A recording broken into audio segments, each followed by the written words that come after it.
માલગઢના પૂર્વ સરપંચ અને માળી સમાજના અગ્રણીનું બંદૂકની ગોળીથી આપઘાત કરતા સારવાર દરમિયાન મોત. બટાકાના અગ્રણી વેપારીના આપઘાતના પ્રયાસથી સ્થાનિક રાજકીય આગેવાનો અને મોટા વેપારીઓમાં દોડધામ થઈ. માલગઢના પૂર્વ સરપંચનો રિવોલ્વરથી આપઘાતનો પ્રયાસ બાદ સારવાર દરમિયાન મોત. 2 રાઉન્ડ હવામાં ફાયરિંગ બાદ લમણે ગોળી ધરબી.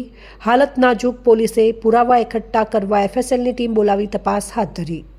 ડીસા તાલુકાના માલગઢ ગામમાં ગુરુવારે સાંજે એક ચકચારી ઘટના બની છે, જેમાં ગામના જ પૂર્વ સરપંચ અને માળી સમાજના અગ્રણી બટાકાના વેપારી કુંદનલાલ કછવાએ પોતાની રિવોલ્વરથી આપઘાત કરવાનો પ્રયાસ કર્યો હતો. આ ઘટનાની જાણ થતાં જ રાજકીય અને સામાજિક આગેવાનોમાં દોડધામ મચી ગઈ હતી.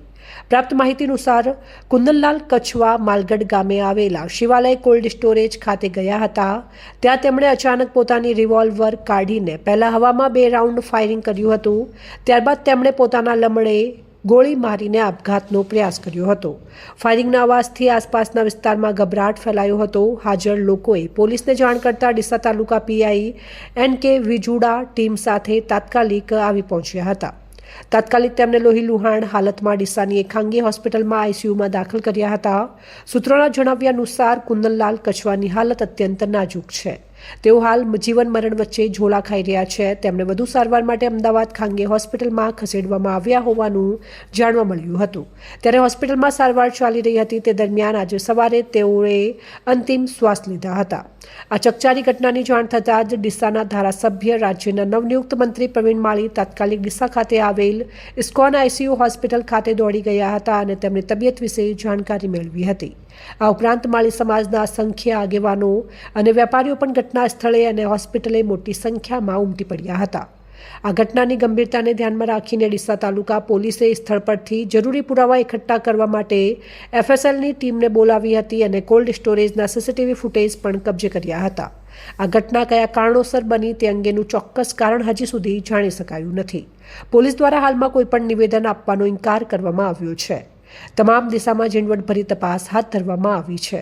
કુંદનલાલ કછવા 4 વખત સરપંચ તરીકે ચૂંટાયા.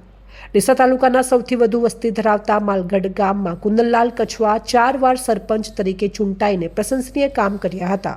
ત્યારબાદ 2 ચૂંટણીમાં હાર થઈ હતી. તેઓ રાજકારણમાં સક્રિય હોઈ અનેક મંત્રીઓને ગામમાં બોલાવી બેઠકો, મિટિંગો સાથે ગ્રાન્ટનો ઉપયોગ પણ કર્યો હતો, જેથી ગામમાં સારી નામના ધરાવતા હતા.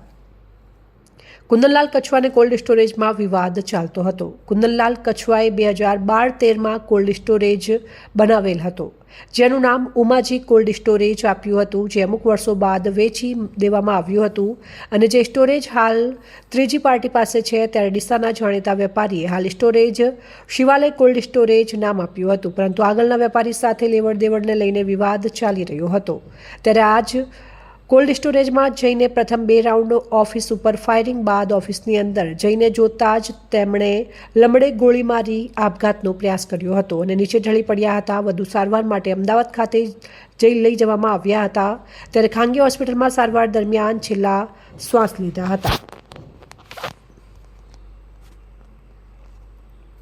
ત્યારે સમગ્ર માળી સમાજ તથા ડીસા શહેરમાં પૂર્વ સરપંચ કુંદનલાલ કછવાના મોતના સમાચાર મળતા સમગ્ર પંથકમાં શોકનો માહોલ છવાયો હતો. આ સમગ્ર આત્મહત્યાની ઘટના પાછળ ડીસા તાલુકા પોલીસ ઝીણવટભરી તપાસ કરી રહી છે. અહેવાલ અમૃત માળી, સંબંધ ભારત ન્યૂઝ, ડીસા.